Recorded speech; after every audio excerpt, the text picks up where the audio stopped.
అందరికీ hi, welcome back to another new video.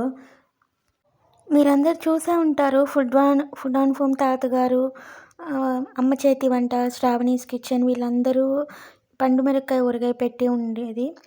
So ఇది మా అమ్మ స్టైల్లో మా అమ్మ ఎలా పెట్టింది అనేది చూపించాలనుకుంటున్నాను. మీ అందరికీ ఈ వీడియో నచ్చాలని మీరందరూ నాకు సపోర్ట్ చేయాలి చూసి. మా అమ్మ ఈ పచ్చడి ఎలా పెట్టింది, సో ఎంత క్వాంటిటీ తీసుకునింది అనేది మొత్తం ఈ వీడియోలో చూపిస్తాను, చూసేయండి. సో ఫస్ట్ పండు మిరపకాయ ఊరగాయలు 1 కేజీ తీసుకుంది మా అమ్మ. దానికి ఒక 250 గ్రామ్స్ తీసుకునింది చింతపండు. సో ఫస్ట్ పండు మిరపకాయలని నీట్గా క్లీన్ చేసుకోవాలి. వాటర్ అనేది అస్సలు ఉండకూడదు. ఒక నీట్గా ఉండే క్లాత్తో తుడుచుకోవాలి పండు మిరపకాయలని. అస్సలు వాటర్ అనేది తగలకుండా నీట్గా క్లీన్ చేసి పెట్టుకోవాలి, తుడిచిపెట్టుకోవాలి. అది తుడిచిపెట్టుకున్న తర్వాత ఒక 250 గ్రామ్స్ తెల్ల చింతపండు తీసుకోండి. బ్లాక్ది అయితే మళ్ళీ పచ్చడి బ్లాక్ కలర్లో వచ్చేస్తుంది. సో చింతపండులో ఉన్న తుట్లు, చింతపండు తొక్కులు ఏమన్నా ఉన్నా వాటన్నిటిని తీసి పెట్టేసుకొని నీట్గా పెట్టుకోవాలి ఒక పక్కన. సో దాని తర్వాత రోలు కడిగి పెట్టుకోవాలి. నీట్గా రోలు కడిగి పెట్టుకోవాలి. వాటర్ అనేది ఉండకూడదు, తుడిచిపెట్టేసుకోవాలి. దంచుకునే ముందు వాటర్ అనేది ఈ పచ్చళ్ళలో అస్సలు ఉండకూడదు. నిలువ పచ్చడి కాబట్టి వాటర్ అనేది అస్సలు ఉండకూడదు అనమాట.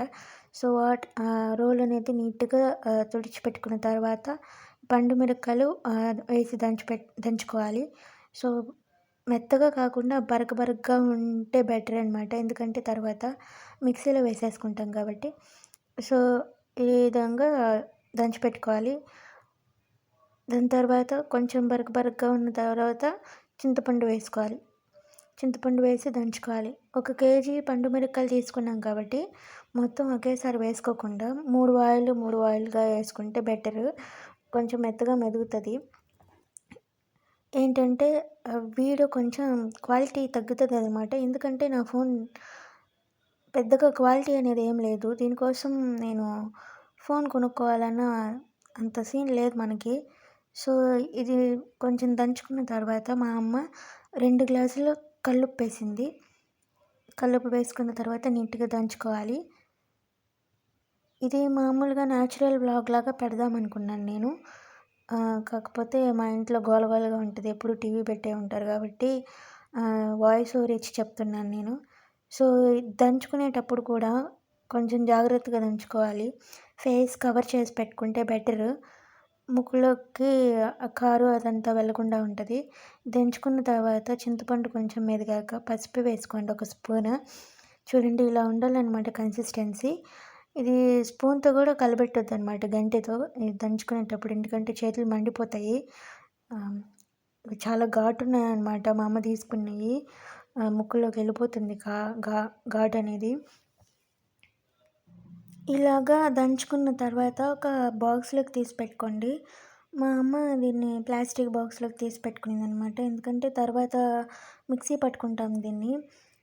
సో ఎలాంటి వాటర్ ఏంటి పోకుండా ఉండేటట్టు ఒక బాక్స్లోకి తీసి పెట్టుకొని మూత పెట్టేసి ఒక పక్కన పెట్టేయాలన్నమాట.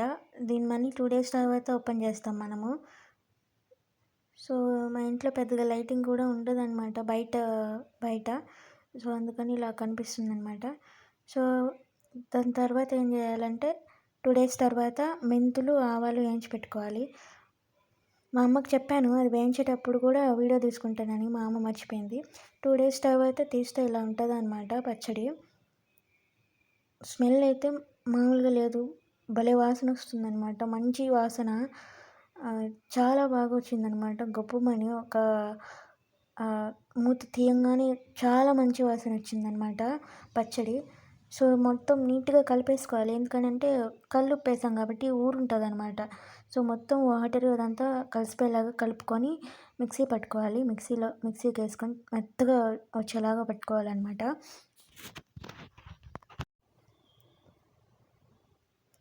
చూడండి మిక్సీ వేసిన తర్వాత ఇలా రావాలన్నమాట, మెత్తగా పేస్ట్ లాగా. నెక్స్ట్ వచ్చేసి ఇందులో మిక్సీ పట్టేటప్పుడు వెల్లుల్లి రెబ్బలు వేసుకోవాలి, తొక్క తీసేసి దాంతోపాటు మిక్సీ పట్టుకోవాలి. నెక్స్ట్ వచ్చేసి ఒక బాండిల్ తీసుకొని ఒక 3 గంటలు నూనె కాగబెట్టుకోవాలనమాట. ఇందాక చూపించాను కదా ఆవాలు, మెంతులు వేయించుకున్నామని, దాన్ని కూడా పొడి చేసి పెట్టుకోవాలి. మా అమ్మ ఇక్కడ 7 వెల్లుల్లి రెబ్బలు తీసుకొని దంచుకుంటుంది. సో, తిరుగుమాత కోసం, అదే పోపు కోసం అనమాట. ఇప్పుడేందంటే పచ్చళ్ళు చాలా రేట్ వచ్చేసాయన్నమాట ఆన్‌లైన్‌లో. వాళ్ళు రేట్లు ఎక్కువున్నాయని అడగడము, మనము వాళ్ళు తిట్టడము, వాళ్ళ చేత తిట్టించుకోవడము, వాళ్ళు తిట్టారని మళ్ళీ ట్రోల్స్ చేయడము, వాళ్ళు ఆరోగ్యం బాగలేకపోవడం, ఇవన్నీ వేస్ట్ అనమాట. మీరు కొనుక్కోలేనప్పుడు కామ్‌గా ఉంటే అయిపోతది.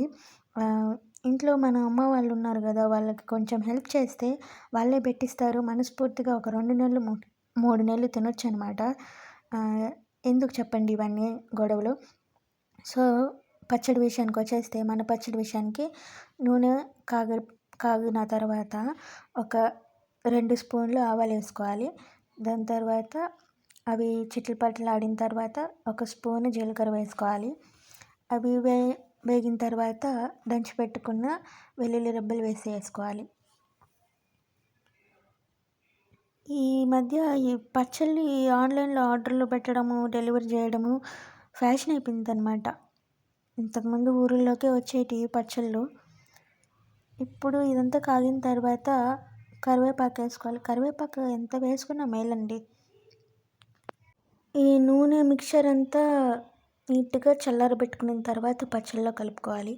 వేడిగా ఉన్నప్పుడు అస్సలు కలబెట్టొద్దనమాట. సో, ఏంటంటే పచ్చడి దంచిన తర్వాత పొడి ఉంది కదా ఆవాలు, మెంతులు, దాన్ని ముందే కలిపెట్టేసుకోండి. మా అమ్మ మర్చిపోయింది, అందుకని మీకు చెప్తున్నాను. అది కలిపెట్టిన తర్వాత ఈ నూనె మిశ్రమాన్ని వేయండి. అప్పుడు టేస్ట్ బావుంటది. ఇప్పుడు కూడా బాగానే ఉంటది. కాకపోతే ముందు వేసి పెట్టుకుంటేనే మంచిదనమాట. నీట్‌గా కలిసిపోతది. సో, ఇలాగ నూనె వేసిన తర్వాత మొత్తం పచ్చళ్ళలోకి ఇంకిపోయేలాగా బాగా కలబెట్టుకోవాలి. నెక్స్ట్ పొడేసేసిందనమాట మా అమ్మ. పొడి వేసి నీట్‌గా కలిపెట్టుకోవాలి.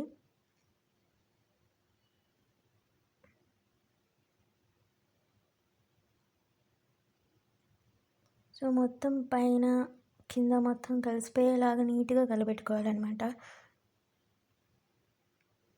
పచ్చడి రెడీ అయిపోయింది. చూడండి ఎంత బాగొచ్చిందో పచ్చడి. ఇంట్లో చేసుకుంటే ఏదైనా చాలా బావుంటది. బయటైతే స్టార్టింగ్‌లో ఉన్నప్పుడు బాగా చేసి పెడతారు. దాని తర్వాత క్వాలిటీ మొత్తం చేంజ్ అయిపోతది. సో, ఈ పచ్చడి రెడీ అయిపోయింది. ఇంకొక 2, 3 నెలలు కూర లేకపోయినా తినేయొచ్చు. So, thank you so much for watching. Please do subscribe. ఈ వీడియో మీకు నచ్చిందని అనుకుంటున్నాను. మీ బంగారు చేతులతో సబ్స్క్రైబ్ చేసుకోవచ్చు కదా!